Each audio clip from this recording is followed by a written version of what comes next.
Okay, so let's just unpack this right out of the gate. Yeah. If you've spent even 5 minutes in a business electives class, or honestly just doom scrolled through LinkedIn, you have been hit over the head with a four-piece. Oh, yeah. Price, Yeah. price promotion. It is literally the holy quartet of Yes. marketing. It's the dogma, right? Yeah. Usually the very first slide in any marketing deck. Absolutely. The foundational textbook stuff. Right.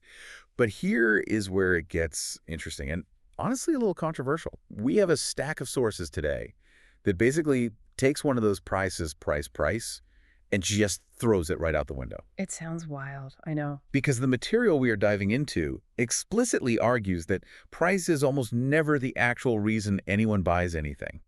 Which I have to say sounds a bit rich coming from sales experts. I mean, in this economy, you're telling me price is irrelevant. Well, it sounds totally tone deaf at first glance. I completely agree. But the argument isn't that money doesn't exist or that budgets aren't real. Okay. It's that price is rarely the actual driver of the decision. It's a friction point, sure, but it's not the motivation. So today we are going on a bit of a mission in this deep dive to prove or maybe disprove that theory. We're looking at the psychology of becoming unforgettable in business. We're talking about reputation, the dark arts of persuasion, and the specific architecture of words used to describe value. And our source material today is heavy. We're looking at a roundtable discussion featuring sales legend Brian Tracy along with his family and colleagues, David Catherine and Dr. Tracy Stein. And just to set the stage for you listening, these aren't people who just write textbooks from an ivory tower. These are practitioners. Right. They've spent decades in the trenches of copywriting, branding, and really understanding the deep psychology of getting to the yes. And what I found really refreshing in the prep for this is that they explicitly distinguish between genuine influence and manipulation. Because let's be real, that line can get super blurry. Very blurry. We're going to cover everything from salesmanship in print, which is just a fancy way of saying copywriting, to why a $50,000 handbag explains the concept of prestige better than a PhD thesis. Ah, the Birkin bag example. It's the perfect case study in irrational rationality. We will definitely get to the bag. Yeah. But let's start with the foundational school they discuss first, which is copywriting.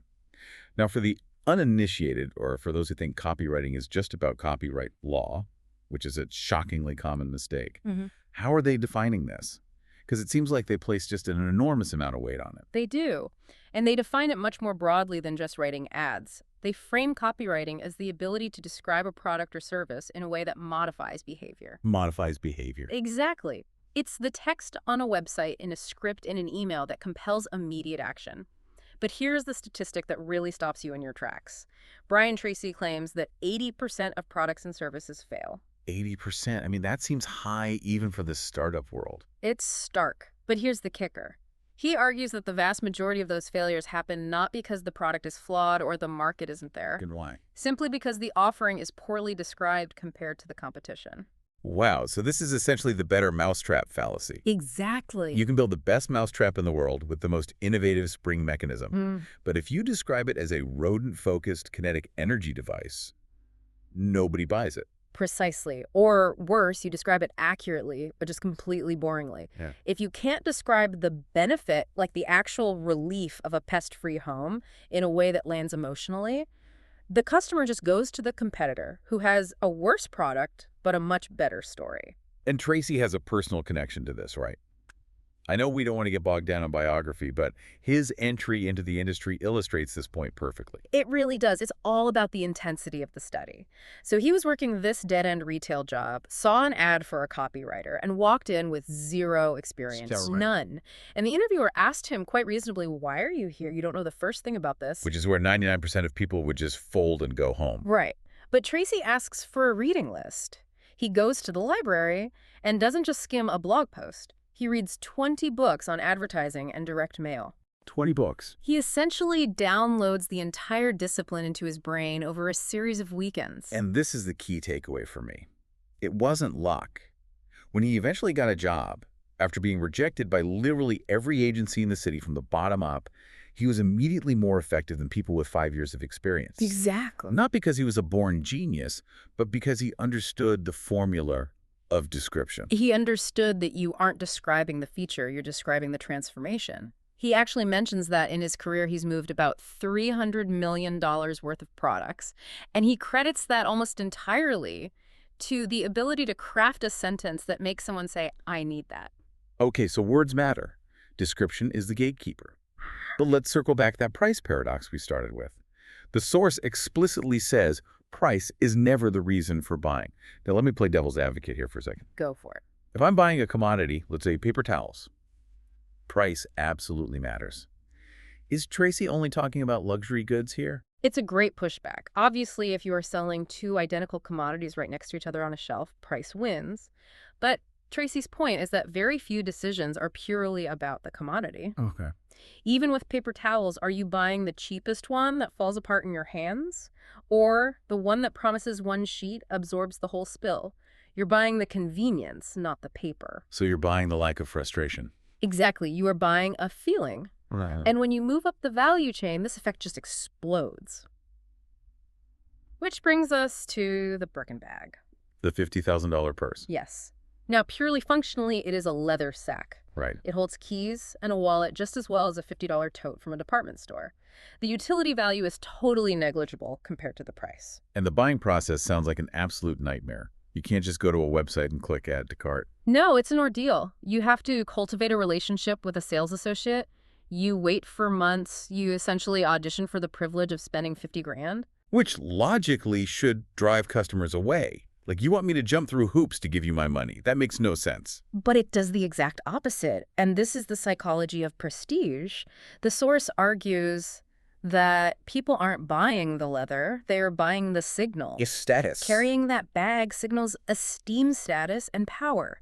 It tells the world I have arrived. The difficulty of obtaining it is the actual value proposition. So if we strip away the luxury context for a second, what's the lesson here for a regular business? Let's say you're a consultant or a B2B software company. You aren't selling Birkins. The lesson is that you need to deeply understand what feeling your client is actually buying. A company hiring a high-end consultant isn't buying advice. What are they buying? They are buying safety.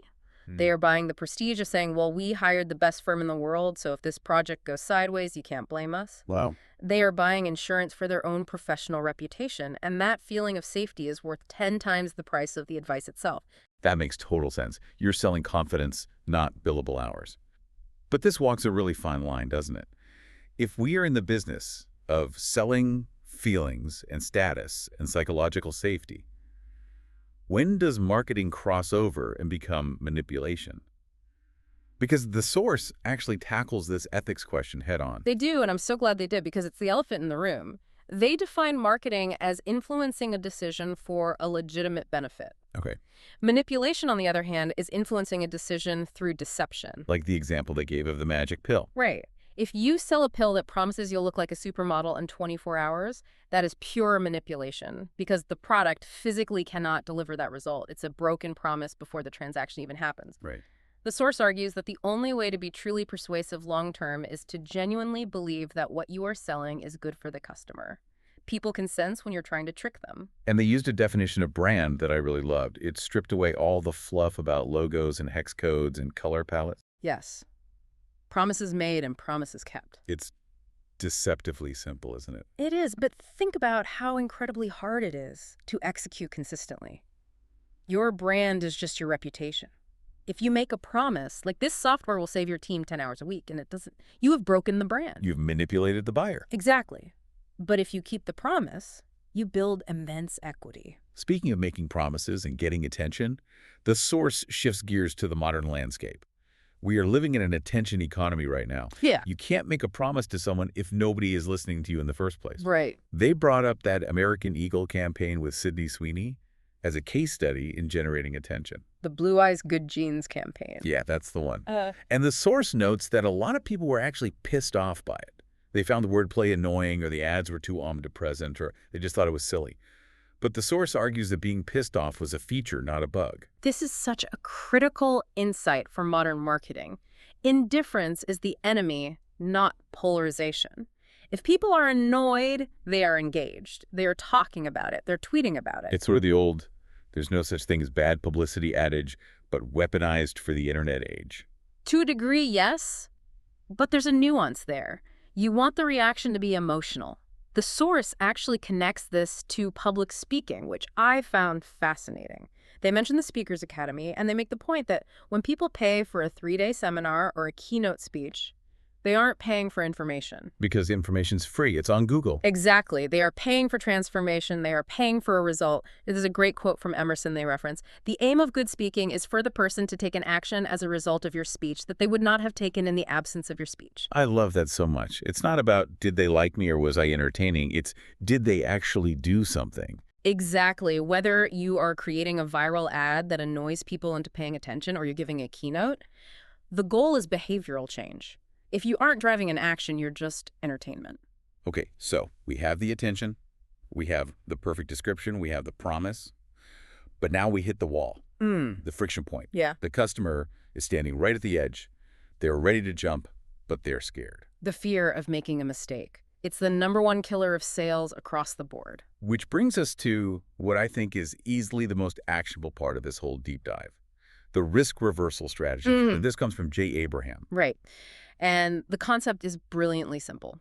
In every single transaction, one party carries the risk. Usually it's the buyer thinking, what if this breaks? What if it doesn't work? What if I look stupid to my boss for buying this? Right. Abraham argues that if you want to completely dominate a market, the seller must take on 100% of that risk. And this leads to what they call the guarantee paradox. This part actually made me stop and reread the notes because the math seems totally backward. Tracy found that the shorter the guarantee, the higher the return rate. It is completely counterintuitive. Most business owners think if I give them a lifetime guarantee, they'll use the product for 2 years and then return it for a full refund and I'll go bankrupt. Which feels like a completely logical fear. It feels logical, but human psychology works differently. If you give a 7-day guarantee, you create immediate anxiety. The customer gets the product and thinks the clock is ticking right now. I have to find a flaw immediately so I don't get stuck with this thing. They are in audit mode. Exactly. Yeah. They are actively looking for reasons to return it. But if you give a lifetime guarantee or a double your money back guarantee, the anxiety just vanishes. Right. The customer thinks, well, the company wouldn't offer this if the product was junk. I'm safe. They put the product on the shelf and they just forget about the risk. The urgency to return it disappears entirely. So by locking the door, you make people want to leave. But by opening the door wide, they stay. That's a perfect way to put it. And they actually double down on this with what they call the gift tactic. Oh, right. Risk reversal plus a gift. Yes. You offer a full refund plus a free gift, like a digital report, a toolkit, or some physical bonus that the customer gets to keep even if they return the main product. I mean, that just sounds like financial suicide. Here is your money back and keep the bonus. It sounds crazy, but think about the psychological signal it sends. It screams supreme confidence. It tells the customer, I am so sure you will be delighted that I am willing to bribe you just to try it. It lowers the barrier of entry to effectively 0. It shifts the entire dynamic from a salesman trying to pry my money out of my hands to an expert offering me a risk-free opportunity. And the data backs it up. While a few bad actors might scam you, the massive increase in sales volume from honest buyers outweighs those tiny losses 10 to 1. Now we really can't talk about buying barriers without talking about the modern mechanism of trust, which is online reviews. The source calls this the 5-star trap. And I think literally every single person listening to this can relate. It's the binary nature of modern reputation. The source notes that consumers have been conditioned to see anything below 5 stars, or maybe 4.8, as a complete failure. A 4-star rating used to mean very good.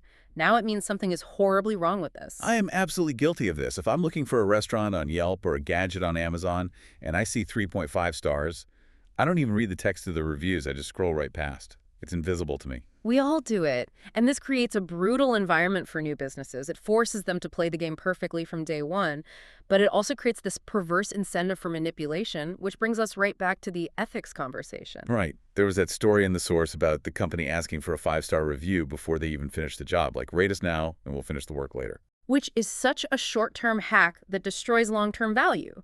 Because if you manipulate the review, you are breaking the promises kept part of the branding formula. You are faking the social proof. And people eventually figure that out. The source mentions that the ultimate goal here is to create unpaid salespeople. Yes. This is the holy grail of business. If you describe the product perfectly, sell the prestige and the feeling, remove all the risk with a crazy guarantee, and then actually deliver on the promise, you don't just get a customer, you get an evangelist. Yeah. You get someone who defends your brand at a dinner party. And that person is worth 1,000 banner ads. Easily. So let's try to tie this all together. We've covered a lot of ground today, from the 80% failure rate of bad descriptions, to the psychology of the Birkin bag, to the counterintuitive math of lifetime guarantees. But the source teased a concept at the very end that I think acts as the ultimate why for all of this: the self-made millionaire.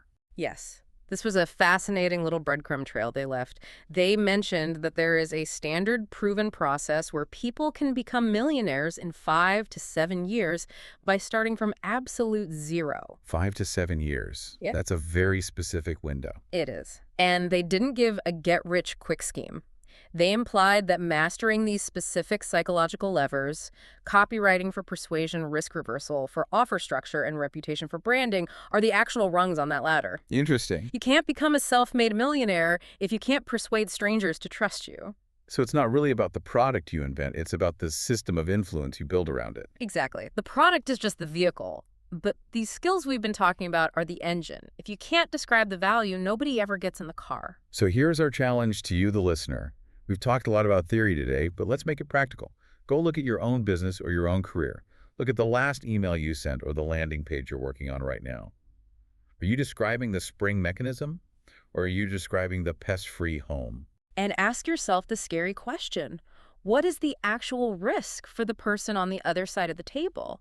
And have you done absolutely everything in your power to take that risk off their shoulders? And finally, that branding question. Promises made, promises kept.